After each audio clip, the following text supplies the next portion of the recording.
one interesting thing is that everybody's talking about Tesla, but no one talks about what's going on in China, mainly BYD. BYD last year was the best-selling plug-in manufacturer. It outsold Tesla as a brand.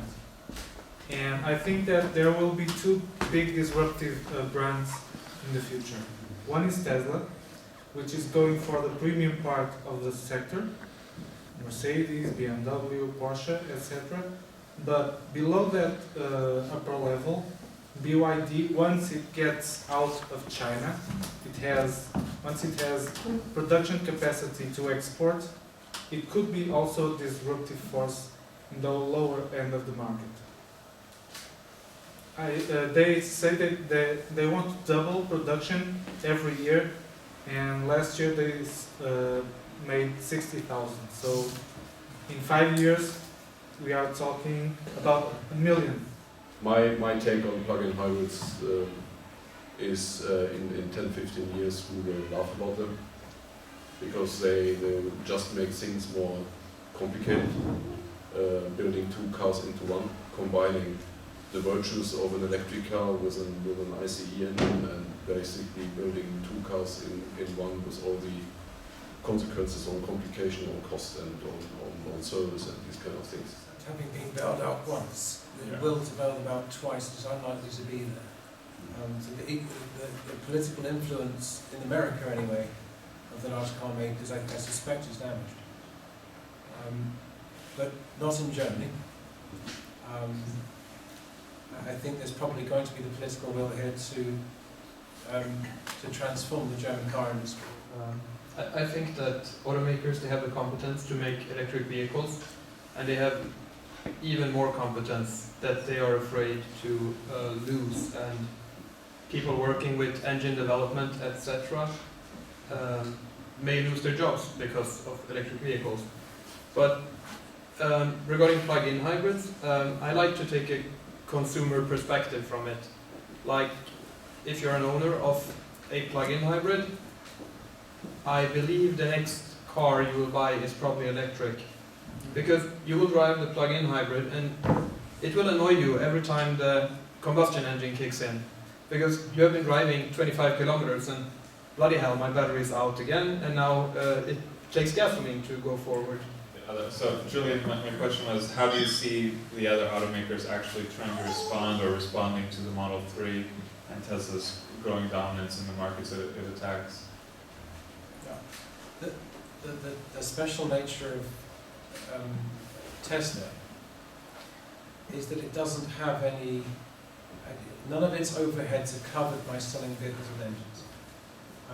So when talking about this topic, it's inevitable to talk about Tesla.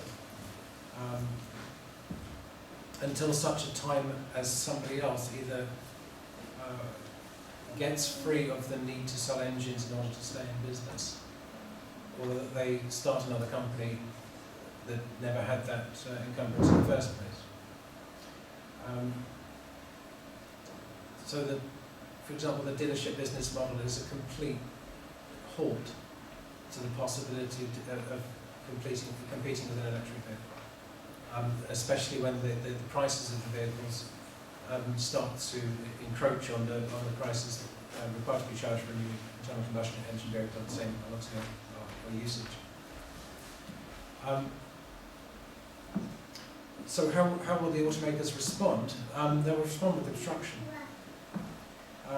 They will, I believe that they will lobby for conditions in the market to favour their sustained existence. And I think that they will respond to margin pressure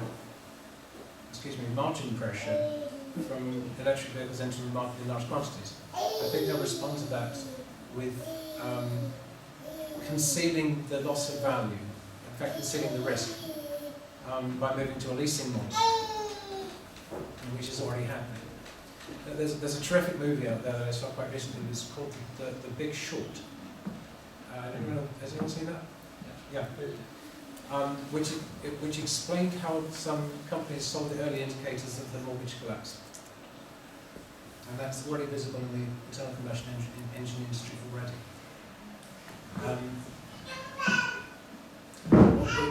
So the possibility exists, and I think that almost the certainty exists of effectively a subprime leasing disaster in the internal combustion engine industry, when vehicles can no longer be sold, go out on discounted leases, and those vehicles return, unable to attract the price necessary in the used market to sustain those businesses.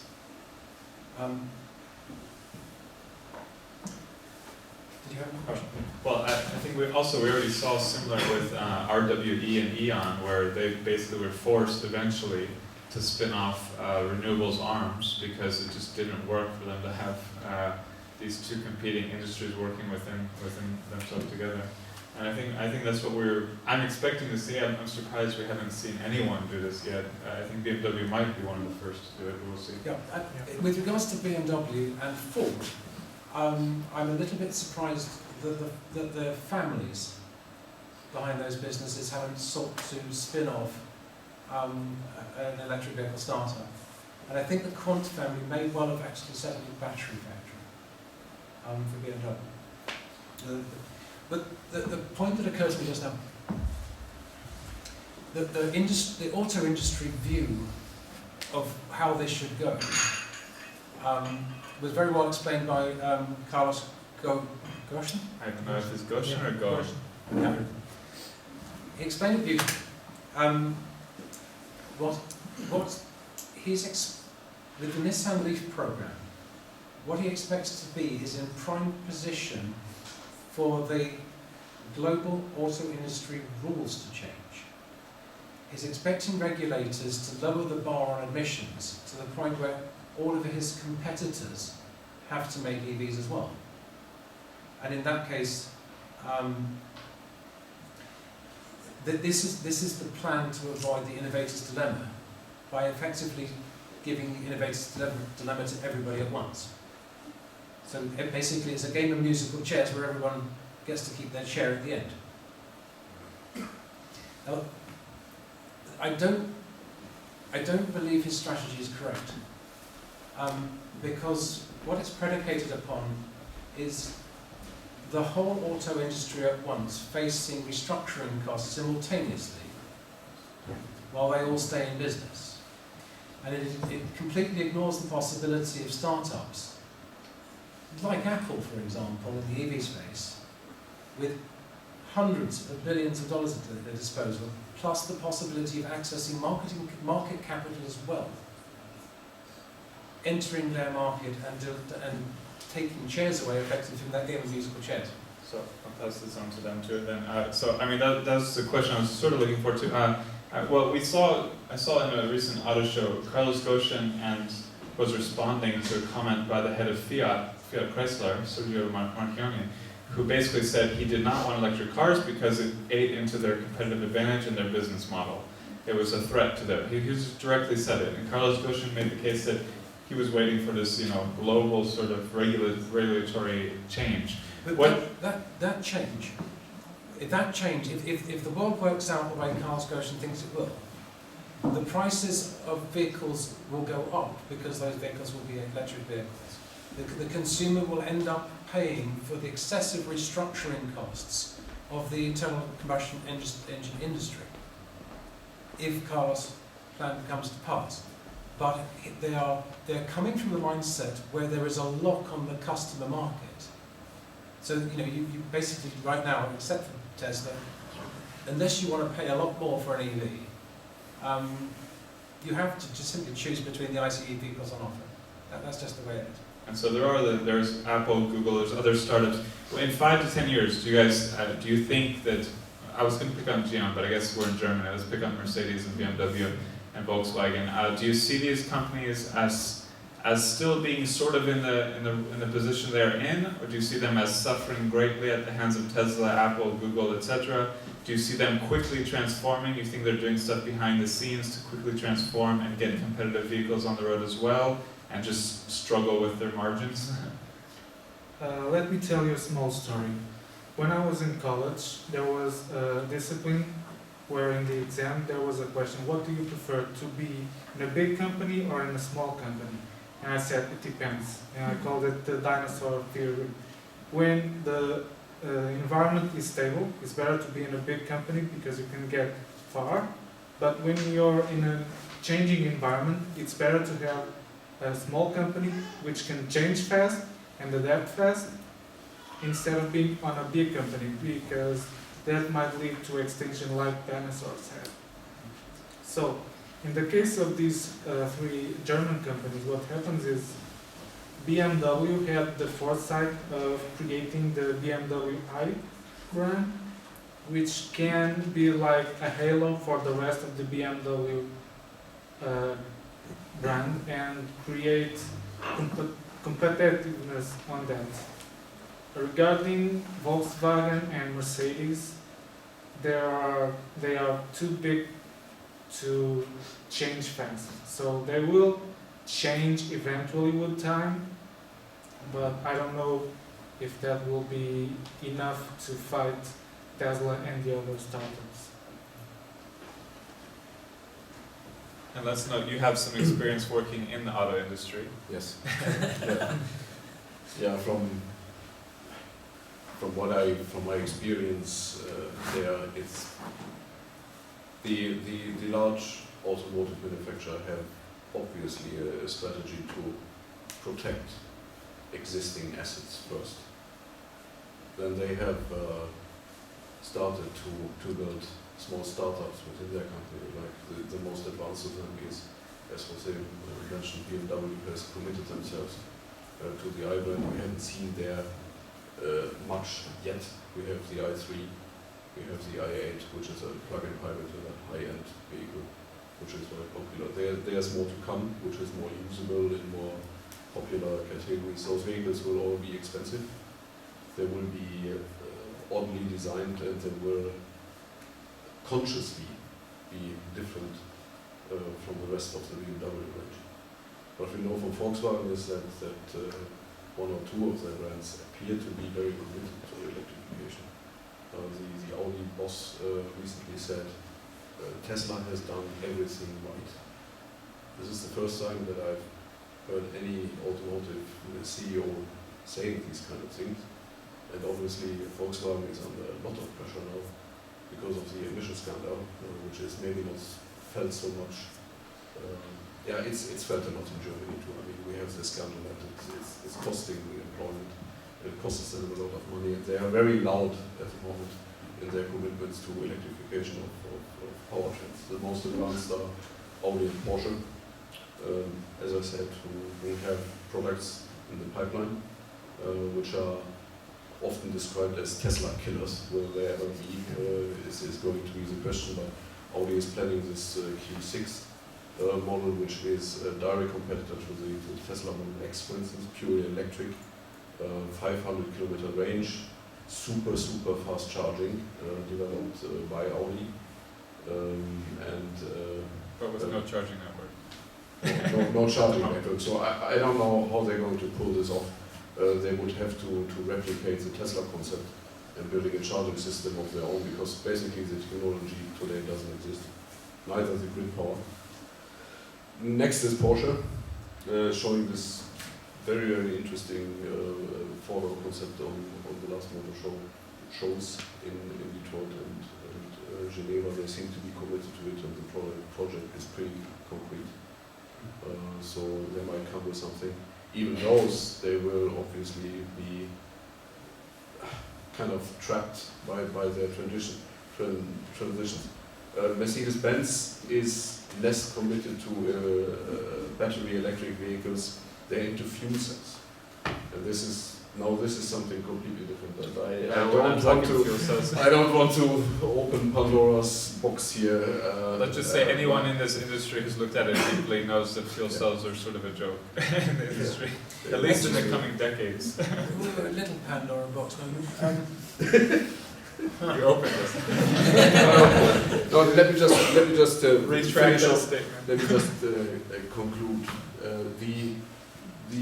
None of the established manufacturers are going to start a revolution, neither in-house nor out in the market. They will try to create a transition phase where they phase in electrified vehicle and phase out ICE And so vehicles. the end question is this external revolution going to collapse them, or do you think they're going to squeeze through? I think it will hurt them. We will see price erosion on ICE vehicles, in particular when electric vehicles make inroads price-wise into segments which are traditionally dominated by ICE vehicles.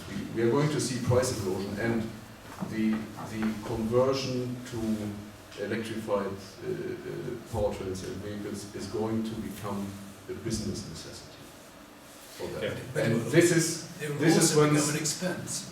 That's this the is point. when things start to happen, when it's becoming a business necessity and not just an environmental commitment or hobby or just an idea by some very far-sighted people.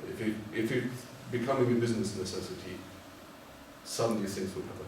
Yeah, I think your argument is that if they cut price, to get competitive, they would have to cut price below the price of production. I mean, First impact will be margin pressure on what they're already producing, in terms of combustion engine they're already producing.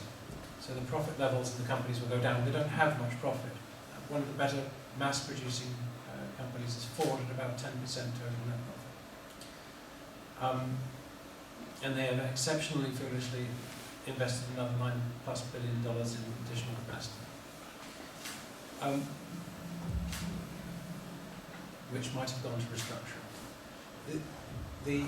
The cost of restructuring as an EV company for any of these will be astronomical, like rebuilding the asset class of the entire company, and laying off or retraining skilled workers in vast quantities. So they will need to charge more for an electric vehicle under any circumstances than simply carrying on in business selling internal combustion engines, while the margins on their business are receding. There's absolutely no room in economic theory that can force the consumer to pay for that transition in the presence of competitors from the outside. The capital, the ability to produce an electric vehicle cheaper than an internal combustion engine with no cost of restructuring will inevitably. There is no room in economics for that not to be more competitive than trying to unlearn what you've learned and learn it again for a company that's heavily invested in the wrong technology. There is absolutely, if you have a massive economies of scale and a huge brand making VHS tapes, it doesn't matter. It doesn't matter to Netflix customers. And it's hard to imagine continuing to believe that it's even possible to go from being an ICE manufacturer to an electric vehicle manufacturer in the presence of external competitors. It is that maybe the same buildings will still exist, but the owners of those buildings must change. There must be a restructuring, and the cheapest possible way of doing that, really the only way of doing that, is for that institution to collapse on its creditors and shareholders and be rebuilt again, maybe in the same building. And some governments will help, some won't. I think in America they won't. I think maybe in Japan and Germany they will. It is clear Apple is putting a lot of money into an electric car program itself. It's not just a theory. You don't have any. You don't want to. You don't want to. Okay. Last word from Jose. Okay. I studied the share of sales of each manufacturer in Europe last year, and besides Tesla, which is 100% EV, the second manufacturer with highest share of EVs in the whole portfolio is Mitsubishi. They sold 24% of their whole manufacturer, of their whole sales, were plug-in, either the Outlander plug-in hybrid or the Mitsubishi i-MiEV. So 24, it's 1 out of 4 Mitsubishis, which is huge. It helps that Mitsubishi is not a big Japanese company like Toyota or Nissan, etc. They are more flexible. And and they're also a licensing business, which is really interesting. They license out Mitsubishi designs to many other companies. Yeah. For example, Peugeot, Citroën, they all have their own versions of the Mitsubishi IMU. Another thing is the next brand to have a higher percentage of EVs on their lineup is Porsche. 6% of Porsche sales in Europe were plug-in hybrids. And they aim for 10% of Porsche Cayennes and Porsche Panameras in the world to be plug-in hybrids. That's a huge goal. Imagine if 10% of all Volkswagen Golfs were plug-in hybrids or electric. It would be huge. It also helps in this case of Porsche that it's a smaller company. It only sells like 300,000 units a year, so it's easier for them to change because it has a smaller structure. Thanks. Yeah, I think Nissan is forgotten a little bit.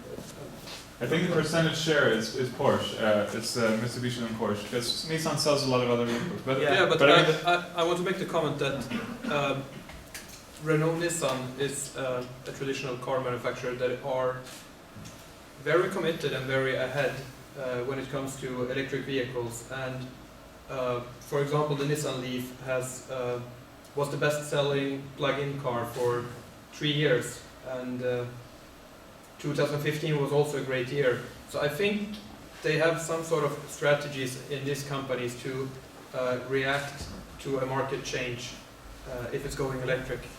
Thank you.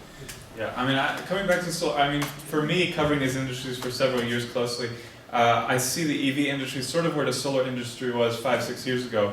5-6 years ago, if you told people RWE and E.ON have to split out and spin off renewable startups, probably most people would laugh at you. But I think today the case is, I think these companies, these large companies, they have to spin off electric startups that are not within the same company competing with or suffering from the loss of basically the bankruptcy of the internal combustion engine market, in my opinion. But we'll talk more in the Ideas Roundtable. We'll get you all discussing these matters yourself. Right now we have, thank you guys. Thank you.